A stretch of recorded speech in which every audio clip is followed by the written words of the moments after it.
स्वागत है आपका आपके अपने YouTube चैनल एडवोकेट दीप लीगल हब में। आज के इस वीडियो में हम बात करेंगे, एक सब्सक्राइबर के द्वारा एक क्वेश्चन किया गया था। उनका ये पूछना था कि धारा 326, धारा 34 और धारा 498A में किस तरह की सजा का प्रावधान है और ये सारी धाराएं क्या कहती हैं। अगर हम 498A की बात करते हैं तो इसके बारे में बताना इस वीडियो के अंतर्गत इसलिए नहीं जरूरी समझा जा रहा है क्योंकि 498A से रिलेटेड जितनी भी जानकारियां थी आपको कई वीडियो के माध्यम से वो दी जा चुकी हैं। अगर हम आने वाले जजमेंट्स की बात ना करें तो बाकी उससे रिलेटेड जितनी भी जानकारियां होंगी वो सारी आपको दी जा चुकी हैं। तो आप अगर चाहें तो आप चैनल पर जा करके 498A की प्लेलिस्ट बनी हुई है, आप उसमें आपको 498A से रिलेटेड जितनी भी जानकारियां चाहिए वो सब आप उनके माध्यम से जान सकते हैं। जब भी किसी भी व्यक्ति पर, किसी पति के ऊपर या घर वालों के ऊपर 498A का केस किया जाता है तो उसके साथ ही साथ बहुत सारी धाराएं और भी लगाई जाती हैं। उन धाराओं को साथ में लगाए जाने का एकमात्र उद्देश्य ये होता है कि जो केस किया जा रहा है उसे और भी मजबूती दी जा सके, क्योंकि केवल अगर एक धारा लगाई जाती है तो केस बहुत ही वीक माना जाता है।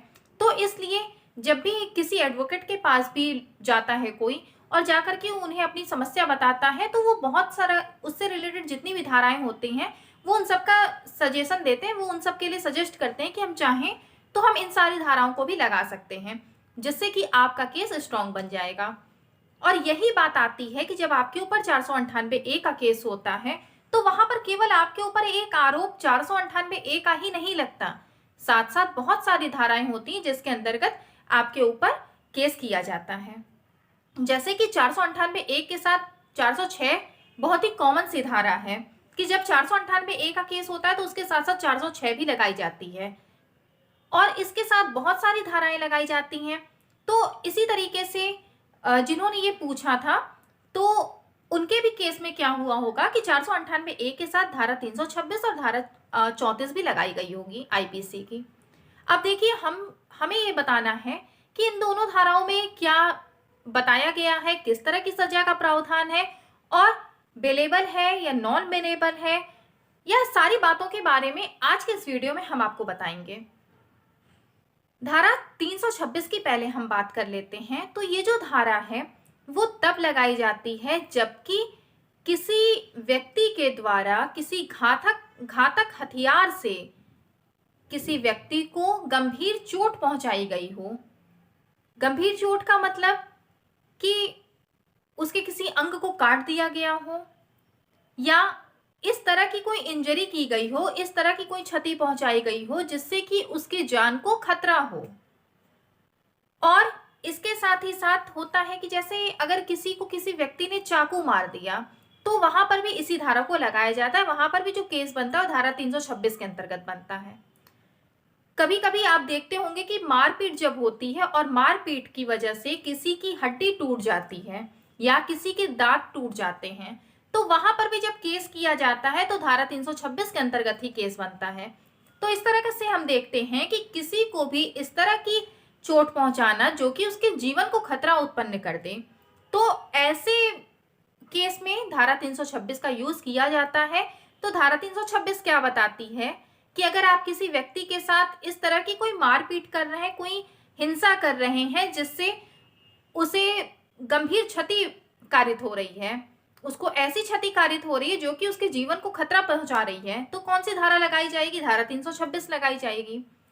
तो यहाँ पर अगर 498A के साथ 326 लगाई जा रही है तो इसका मतलब ये हुआ कि आपने अपनी पत्नी के साथ या घर वालों ने पत्नी के साथ क्या किया, आपकी पत्नी के साथ मारपीट की है और वो उसकी वजह से, उस मारपीट की वजह से उसके जीवन को खतरा उत्पन्न हो गया है, या उसकी कोई हड्डी टूट गई है या उसका दांत टूट गया है या उसे बहुत ही गंभीर चोटें आई हैं। तो ऐसे केसेस में क्या होगा, अगर मामला झूठा है तो जब भी इस तरह के आरोप लगाए जाएंगे तो वहां पर मेडिकल रिपोर्ट लगानी जरूरी होगी। अगर पत्नी ये कह रही है कि उसके साथ इस तरह की मारपीट हुई है तो फिर उसको मेडिकल रिपोर्ट लगाना होगा जो कि इस बात का सबूत होगा कि इसके साथ इस तरह की हिंसा हुई है।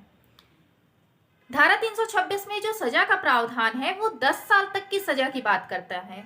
ये धारा 10 साल तक की सजा की बात करती है। इसका मतलब ये हुआ कि ये मामले की प्रकृति के ऊपर डिपेंड करता है कि आपको 10 साल के अंदर में आपको कितने साल तक की सजा दी जानी है, या क्या आपको 10 साल तक की ही सजा दी जानी है। साथ ही साथ ये आर्थिक दंड का भी प्रावधान करती है। ये धारा आर्थिक दंड का भी प्रावधान करती है। तो ये आर्थिक दंड लगाना मजिस्ट्रेट के ऊपर डिपेंड करेगा कि वो मामले की पहले प्रकृति को देखेंगे, उसकी गंभीरता को देखेंगे, और उसके बाद आपके इतिहास को देखते हुए वो आपके ऊपर आर्थिक दंड लगा सकते हैं। ये जो धारा है वो गैर जमानती है। गैर जमानती का मतलब हुआ कि इस धारा के अंतर्गत अगर आपके ऊपर केस होता है तो आपको जमानत मिलने में थोड़ी दिक्कत आएगी, लेकिन ऐसा नहीं है कि आपको जमानत मिलेगी ही नहीं। अगर आप जाकर के हाई कोर्ट में आप अप्लाई करते हैं तो आपको जमानत इसके लिए मिल सकती है। आप अगर ऐसे केसेस है तो आप एंटीसिपेटरी बेल के लिए आप अप्लाई कर सकते हैं, और अगर आप अपनी बातों को वहां पर सही तरीके से रख पाते हैं, पूरे सबूतों के साथ रख पाते हैं, तो आपको जमानत जरूर मिल जाएगी। इस धारा के अंतर्गत अगर केस होता है तो ये समझौता योग्य धारा नहीं है। समझौता योग्य नहीं है इसका मतलब आप बाहर से अगर आप चाहें कि आप समझौता कर लेंगे और आपको ये लगेगा कि इसके अंतर्गत अगर आपके ऊपर मुकदमा किया गया है और हस्बैंड वाइफ है दोनों जाकर के कोर्ट के बाहर ही समझौता कर लेते हैं, तो ऐसे में आपके ऊपर केस आगे भी चलता रहेगा और आपके खिलाफ समन और वारंट जारी हो सकता है। तो इसलिए अगर आपको समझौता करना है तो आप हाई कोर्ट के माध्यम से समझौता कर सकते हैं।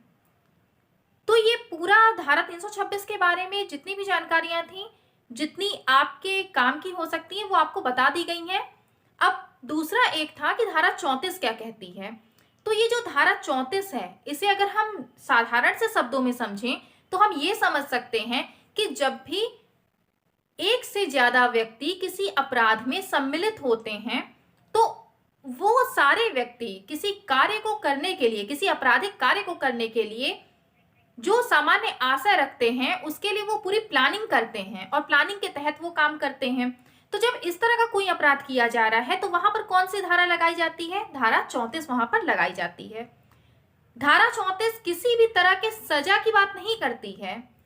धारा 34 में किसी भी तरह की सजा की बात नहीं की गई है। ये केवल तब लगाई जाती है जब किसी अपराध में एक से ज्यादा व्यक्ति सम्मिलित होते हैं। अब देखिए 498 का जब केस होता है तो अगर हम मैक्सिमम केसेस देखें तो उसमें पति के साथ साथ पति के घर वालों का, पति के रिश्तेदारों का भी नाम होता है। तो यहाँ पर धारा 34 इसलिए लगाई जाती है कि जितने भी पति के साथ जितने भी लोग थे, उसके घर में जितने लोग भी रहते हैं, वो सारे इस अपराध में सम्मिलित हैं। उनका जो आशय है वो एक ही है। क्या आशय है? कि पत्नी को परेशान करना, जिसने आपके खिलाफ ये मुकदमा कराया है उसको परेशान करना उन सबका, और उसको प्रताड़ित करना उन सबका एक सामान्य आशय है। तो वो सब जो भी आपराधिक कृत्य कर रहे हैं पूरा सोच समझ के प्लानिंग के थ्रू कर रहे हैं, तो इसलिए यहाँ पर धारा 34 लगा दी जाती है। धारा 34 के अंतर्गत किसी भी अपराध की किसी भी सजा की बात नहीं की गई है। कभी भी आप देखेंगे तो किसी भी व्यक्ति पर केवल धारा 34 नहीं लगाई जाती है। धारा 34 अगर कहीं लगी हुई है, किसी व्यक्ति पर लगी हुई है, तो उसके साथ किसी न किसी और धारा का जिक्र जरूर होगा। तो उम्मीद करते हैं कि आपको धारा 326 और धारा 34 के बारे में जो भी आपको जानकारी चाहिए थी वो आपको पूरी मिल गई होगी। अगर इसके अलावा भी आपका कोई क्वेश्चन है तो आप उसे कमेंट बॉक्स में पूछ सकते हैं। अगर जानकारी पसंद आई होगी तो लाइक कर दीजिएगा, कमेंट करिएगा, चैनल पर नए होंगे तो सब्सक्राइब जरूर कर दीजिएगा और वीडियो को ज़्यादा से ज़्यादा शेयर करिए। वीडियो को लास्ट तक देखने के लिए बहुत बहुत धन्यवाद।